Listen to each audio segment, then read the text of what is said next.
Amazon के founder and CEO Jeff Bezos, उन्होंने एक ऐसी बात बोली जिसकी वजह से पूरी दुनिया में तहलका मच गया। उन्होंने बोला इतना है कि भाई अपने जो फालतू के खर्चे हैं, एसी, टीवी, कार, फ्रिज वगैरह लेना बंद कर दो, उस पैसों को बचा के रखो, वो आपके फ्यूचर में काम आने वाला है, क्योंकि हम लोग बहुत भयंकर मंदी में जाने वाले हैं।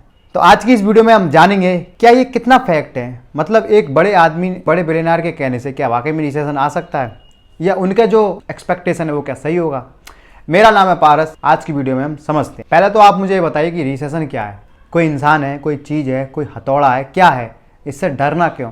आपको ये बात एक्सेप्ट करनी पड़ेगी कि जो रिसेशन है ये इकोनॉमी का हिस्सा है। दुनिया में जब से कैपिटलिज्म का शुरुआत हुआ है, रिसेशन उसमें आते रहे हैं, और ये हमारी इकोनॉमी के लिए अच्छा होता है, क्योंकि आज अमेरिका सुपर पावर है, लेकिन आप उसकी हिस्ट्री चेक करेंगे तो कितनी बार डिप्रेशन तक आ चुके हैं। डिप्रेशन तो इतने खतरनाक होते हैं कि आपको कि जो स्टॉक मार्केट्स होते हैं वो 90% तक गिर जाते हैं, लेकिन उसके बाद भी आज देखेंगे आप अमेरिका कितना स्ट्रांग पोजीशन में खड़ा हुआ है। आप इसको इस तरीके से समझिए, जैसे अगर आप अपने बच्चे का परवरिश कर रहे हैं, आप सोचते हैं कि वो बहुत मजबूत बने, बहुत इंटेलिजेंट बने और स्ट्रांग बने, तो इतना तो तय है आप उसकी गलतियों पर उसकी मार पिटाई करने वाले हो। भले ही कष्ट तो होगा, आपको मारना भी अच्छा नहीं लगेगा और उसको पिटना भी अच्छा नहीं लगेगा। इसी तरह से कोई पेड़ जब बड़ा होना चाहता है, आप चाहते हैं कि वो खूब बड़ा हो, लेकिन उसकी जो टहनियाँ इधर उधर निकलती हैं उनको काटनी पड़ेंगी। आप काटोगे तो वो अच्छी खासी ग्रोथ सीधे होगी। तो इसी तरह से रिसेशन ये इस तरह से काम करता है, जैसे एक कोई अच्छा सेक्टर है। आपने देखा होगा कि ऐसे धंधे होते हैं जिसमें एक आदमी अच्छा कमाने लग जाता है तो पूरी दुनिया उसके पीछे चल देती है, उसमें कई सारे लोग शामिल हो जाते हैं। जैसे किसी की दुकान अच्छी चल रही, सेम दुकान उसी तरह की आदमी खोल के बैठ जाएगा, एक नहीं, दो नहीं, तीन नहीं, लाइन लगा के आपको मिलेगी। और कुछ ऐसी चीज़ होती हैं जहाँ भी कुछ ऐसे सेक्टर्स होते हैं जहाँ कोई ध्यान नहीं दे रहा है। जैसे मान के चलिए जब चाय के आपको ठेले मिलेंगे तो लाइन लगा के आपको चाय के ठेले मिलेंगे, लेकिन एक आपको पिंचर वाला भी मिल जाता तो आपके लिए सहूलियत हो जाती, लेकिन नहीं मिलेगा, क्योंकि भाई सब लोग उसमें कमा रहे हैं। उसमें भी टॉप के 10% कमाते हैं, लेकिन बाकियों का काम चल जाता है।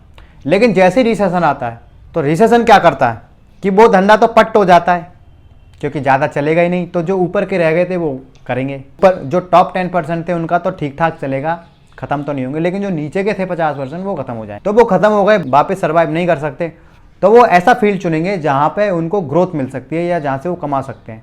तो जिस फील्ड में पहले कोई देखता नहीं था वो उस फील्ड को देखेंगे, तो हो सकता है उसमें से कोई आदमी आके पिंचर की दुकान खोल दे, वो भी चलेगी, या कोई वॉशिंग का दुकान खोल दे, या कपड़े की दुकान खोल दे, या कोई ऐसा छोटा से छोटा काम खोल दे।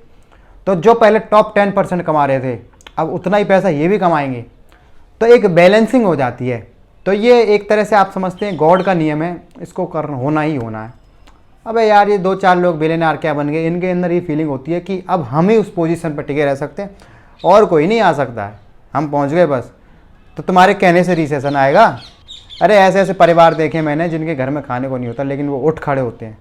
और इंडिया के लिए तो अच्छी बात है रिसेशन आ रहा है, क्योंकि इंडिया में तो बेटा एग्रीकल्चर है। इंडिया में आज आप देखोगे ना, अगर पड़ोस में कोई भूखा मर रहा होगा तो आराम से उसको कोई दिक्कत नहीं होगी, 2-4 महीने तक खूब खिला पिला देंगे। ये इंडिया है, इतनी वास्ट, यहाँ का कल्चर इतना अच्छा है, तो इंडिया वालों को तो बस खुशखबरी, उनको चिंता होने की कोई ज़रूरत नहीं है। आप बेजोस की बात को इस तरह से सीरियस ले सकते हैं कि फालतू जो आपका खर्चा है उसको ना करके जो आपके ज़रूरत के खर्चे हैं उनको करें। आज की वीडियो को यहीं समाप्त करते हैं, फिर मिलते हैं।